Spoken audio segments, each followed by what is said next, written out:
How you doing, James? It's my man. I'm all right, mate. I'm a bit cream crackered. So Oh, have you if not, I'm a bit, you're not being shagging, have you, on Nest? no, I'm trying. I'm trying. I think I'm overexerting myself, mate. All that sexual energy, you know what I mean? It's just destroying me. Go on, James. Go Uh, on, lad. right, we'll get stuck straight in, shall we? Colin Hart's Yeah. passed away and George Foreman. So first off, we'll start with Colin Hart, big old stalwart dinosaur of a boxing media guy. We all know he was a bricktop man for years and years, but what did you make of him, Colin Hart? I'm like obviously I don't want to speak ill of the dead. It's a shame that he's gone, but I did find him. I think you said it perfectly. He was a bit of a dinosaur. Yeah. Anyone sort of post 1978, he didn't really want to know, did he? And if it weren't Ali, he wasn't really interested. No, no, he were, yeah, yeah, and Liston and all them sort of guys. Yeah, and every video he was in, I found myself trying to work out whether he was wearing a syrup or not. It just distracted me a little bit, to be honest. He were one, So he? yeah, I think so because it sort of rode up at the bottom, but he had a finer head of hair than I've got, so I shouldn't really complain. But rest in peace. He'll be up in the big ring in the sky now, or outside the big ring in the sky when he watching George Foreman and Muhammad Ali get it on for a second time. So fair play to him. Yeah, the Jug Ears and Super Bean carrying off about Joshua deserves that Parker fight. It's gathered a bit of momentum across social media. What did you make of the comments? Um, just bloody stupid. Just bloody stupid. Did you say that it cut out a little bit for me there? Did you say that Joshua deserves the Parker fight there, Ross? Yeah, yeah, he did. Yeah, Joshua. Yeah, well, I Because of what he'd mentioned, achieved in the sport, that what people Simon Jordan made a case for Caballero. yeah, well, I could make a case for Caballero as well. What happened to the phrase, you're only as good as your last fight? That seems to have disappeared into obscurity. When it comes to Joshua, I made a comment yesterday talking about jug ears and just saying like, they're blowing Joshua's trumpet. Well, I think he would literally blow Joshua's trumpet if he got given the opportunity. It's ridiculous. Look at the last fight, and he could have been hospitalised. Why does he deserve a title shot? He doesn't. Simple as that. Yeah, Joshua doesn't deserve it. And I don't want to hear all this commercial stuff because let's say, for instance, in another year, which isn't a long time, Joshua has two more fights in another year and he loses both of them. Are we Hmm. still going to be talking about him as this big, viable, commercially viable guy with another two hammerings on his record? Or is this how we're going to be talking? Yeah, no, yeah, well, apparently so because well, the media, the mainstream media, sort of tell us what we need to be talking about. They were ramming Joshua and Fury down our throats for God knows how long. And I've said recently, they're talking about a cash out fight, aren't they, with Jake Paul and Anthony Joshua now. That tells me that the door is already closing on Joshua's career in his eyes if they're willing to cash out that ridiculously because that'll make money. Um, but boxing isn't just about the commercial. If it was, Johnny Fisher would have got a world title shot by now, wouldn't Yeah, he would. Yeah, he would. he? Yeah, Johnny Fisher would have got a world title fight. yeah. So, but how do you see that fight going with Rhino? I thought you was going to say, what? How do I see a fight with Joshua and Johnny Fisher going? The fight with Rhino, as I've said before, Rhino needs to go out there, and if he wants to continue his career, the Rhino, he needs to go out and stop him because a points win isn't going to be enough. So get out there, train harder than you've ever trained. Go out there and do what you didn't do before that you needed to do. Go out and stop him viciously. Show the boy who the man is in the ring because Johnny Fisher and Dave Allen, there should be a vast gulf in experience being shown on the night. That's what I think should happen. Yeah. Do you think that Dave Allen will get job done? Um, yeah, well, he should do. He should do. But we don't call him the lazy rhino for nothing, do we? He's not exactly the most committed of individuals. But the fact that Jamie Moore and Nigel Travis took him on for a second go, I think they would have had a firm because Jamie Moore's not behind the door. I think he would have quite sat him down and just said, "Look, this is the commitment I want from you. Either you commit or I'm not interested." So maybe they would have got him to pull his finger out. I hope so because I want Dave Allen to win the fight, and I want him to push on and just see what he can do with a little bit of training, a little bit of commitment behind him. Okay, okay. WBC have ordered Wilder Caballero to go into talks for W interim. What do you think to that? Bloody stupid, mate. Caballero's in some form of, well, he's in a vein of form at the moment. And Caballero, really, they're just picking the bones, aren't they, of Wilder? Each fight is diminishing even more. Fury took his soul, and now they're just cracking the skeleton. So I don't know, he's just going in and offering scraps to other fighters. Caballero needs to stop him quite quickly, and I expect him to do so. First half of the fight, it's rubbish that for WBC.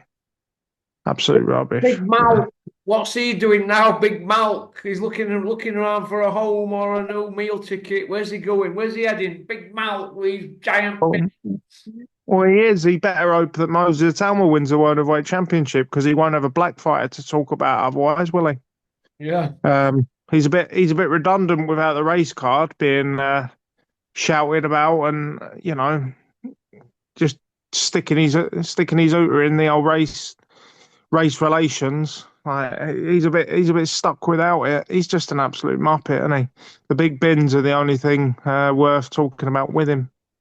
What about the saying, dream it, believe it, become it?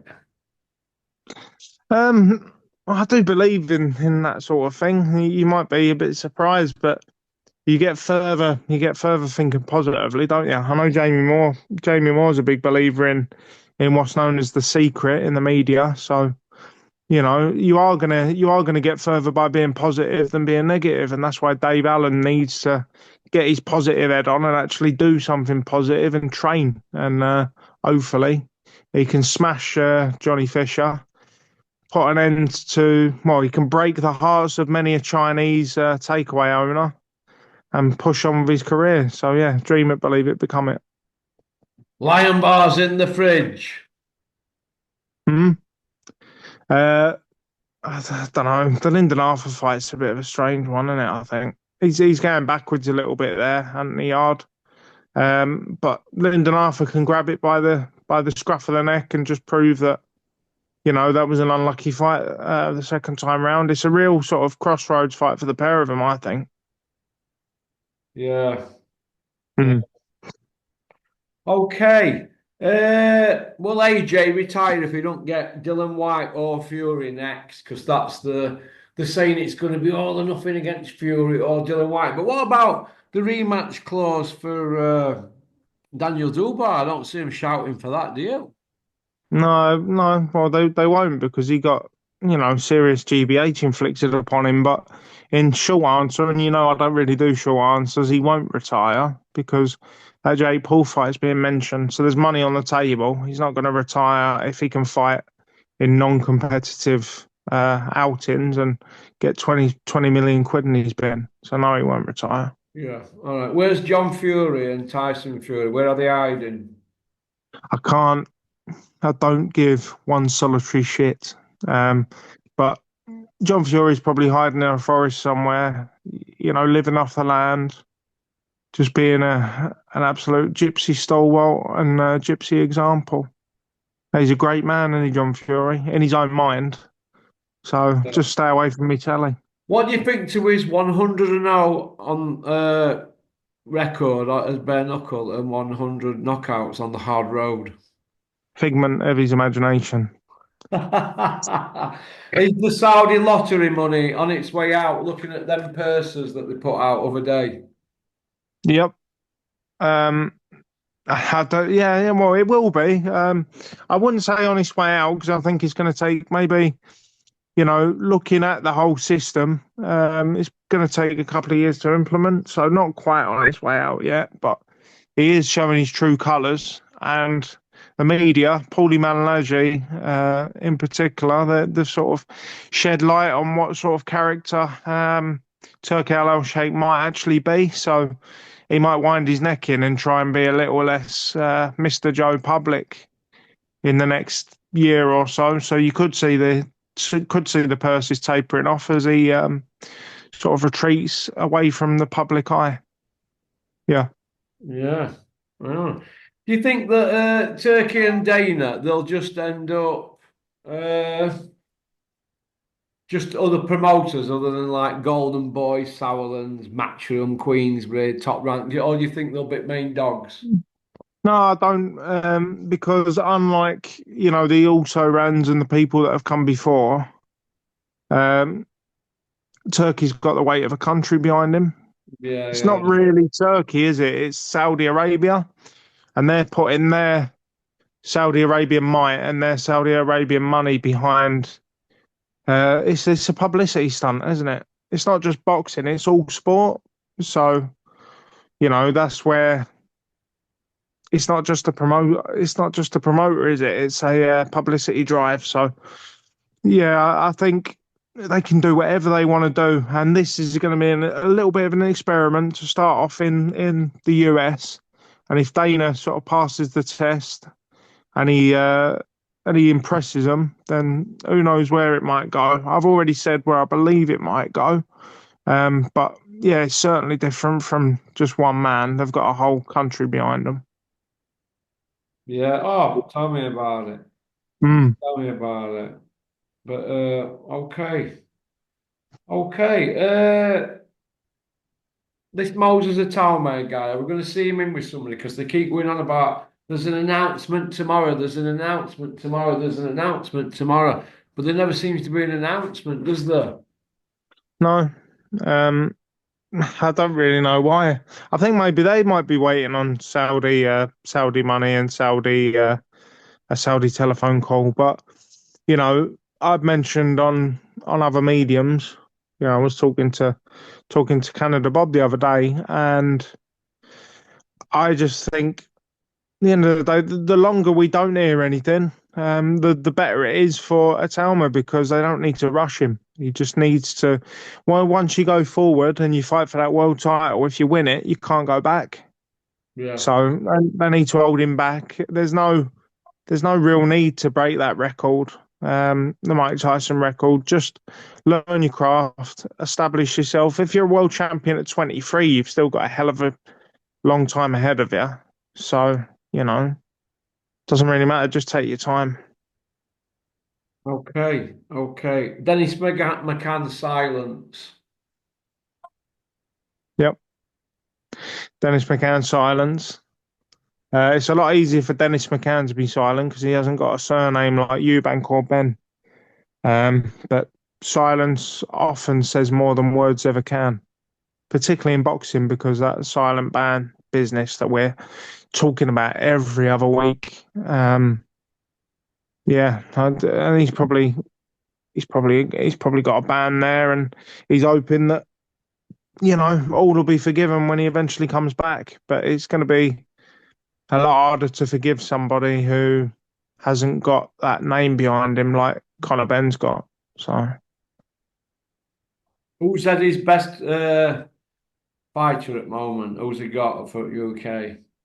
well, I've said this before, but you don't seem to agree, do you? But I'd say Dalton Smith. It's just, but you've said before, and you, Russ, he's not got a personality, but really, He's a plank like of we wood, isn't alluded, he? Let's have it he right. is he Plank is a of wood. plank of wood, but he's a plank of wood. But we said before, if boxing was about personalities, Johnny Fisher would be a world champion. It's not. It's about ability, and he's the best fighter ability wise that Eddie's got at the moment. He just needs a bit of a rocket up his arse. Yeah. Oh, tell me about it. I want to see him fight that Adam is in. I don't want to keep hearing about down the line and all this nonsense. I think we've had enough of that with Manny Pacquiao, haven't we? And Mayweather and We all have, we have, and I think the inclusion of the Saudis into the pot, it's a bit stupid now. Going, oh, let's make it stew because the Saudis have been giving us all the best fights and just showing there's not really any excuse. They can share a ring together. Uh, Bricktop did it years ago, didn't he, with De Gale and George Groves? You don't need to make something stew. The two of them still ended up being world champions, even though they met for a British title. So make it happen, unless one of you's scared. Okay, Bob's just texted me from Canada, Canada's boxing channel, YouTube, right? Feel free to like and Hmm. subscribe. Don't forget to subscribe to Andy's Cavern as well, YouTube. Right, Bob's just said you and him touched on the Turkey scandal about him being involved in the Saudi coup and blah blah blah. And Paulie Malignaggi just touched on it. So do you want to Yep. explain what you think about all that? What I think about all that is, yeah, they're showing their true colours, aren't they? And he is a gangster. And now, when all these promoters are turning around and they're in shock because he's done them over and he's stuck a knife up their ass rather than in their back, they need to remember that they're dealing with some very, very dangerous people. There was a journalist, a Saudi journalist or a Middle Eastern journalist called Khashoggi, who went into the Saudi embassy and he didn't come out. He didn't come out alive. Those are the sort of people you're dealing with. So don't be surprised if they screw you over for a bit of money, because they'll chop you up if you say anything bad about them. All these Keep your Saudi. counsel. Yeah, the Saudis, yeah, they're not afraid of anybody. Money talks, don't it? Yeah, Money talks, everybody's balls to the stuck up wall. their arseholes up there, out there, aren't they? Nobody really knows what to say or who to interview and all that. I noticed some of these YouTubers, they're all a bit, oh, do we talk to Turkey now or don't we? And if they start talking to him and he takes over, you're gonna see cold shoulder given to a few of these lickers, aren't you? Yeah, well, this is the problem. It's a problem about not being your own man as a journalist. And I'll say it, Parsons. I mean, you want to, yeah, I've slagged you off for your appearance, you've slagged me off for mine, but let's face it, the real the real problem you got, Parsons, is you're backing the wrong horse at the moment, son. Because Eddie Hearn's going to be out of the game soon. You've got your tongue firmly up his ring piece, right? And what's going to happen when Eddie decides to retire? Who's going to be buying the sugar for your cups of tea then, son? Get behind Turkey, interview him because he is the power broker in this sport. If you want influence, and ask the proper questions. Give yourself a bit of integrity. You ain't going to do it, are you? Because you're only a kid. Ah, go on, Love you, Charlie. James. Go on, James. Right, do you want to go on to part two, James, on that note? I do. Go I on do. then, mate. See you in a Let's bit. get on part two. Bye. Pop, pop, bang. That was James getting a bit passionate there, a bit of intense beef with him and Puppy Parsons. Go on, James. Women love him. Men want to nick his wheelchair because it's got a remap on it and a Pico exhaust. Go on, pop, pop, bang. We'll see you on part two. Thanks for liking and subscribing and leaving a comment. Booyaka.